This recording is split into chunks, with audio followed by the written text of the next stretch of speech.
হবে না, বরঞ্চ যারা এই কোরআনকে নিবানোর জন্য ষড়যন্ত্র চালাইবে এই জমিন থেকে তারাই নিশ্চিহ্ন হয়ে যাবে।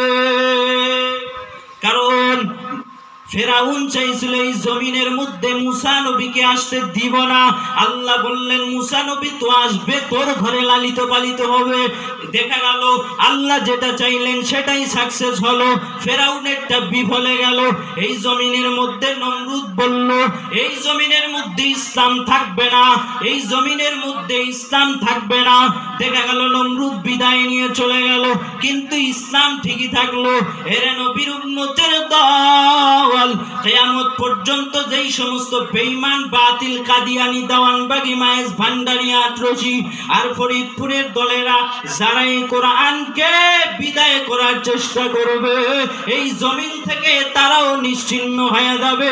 কোরআন বিদায় করার মতো হিম্মত সাহস এই জমিনে কারো নাই। ই কালামে জিন্দা আলামিনের এই যে নাজিলকৃত কিতাব কোরআন, সময় খুবই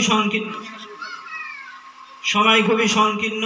তো ইনশাআল্লাহ এই সংকীর্ণ টাইমের মধ্যেই যতটুকু কথা আমি আপনাদের সামনে বললাম, আল্লাহ পাক রব্বুল আলামিন আমাদের সবাইকে এই কথাগুলোর উপরে আমল করার তৌফিক দান করেন।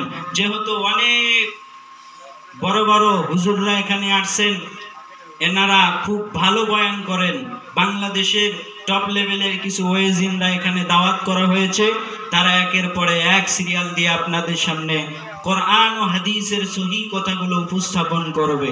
আমি শুধু আপনার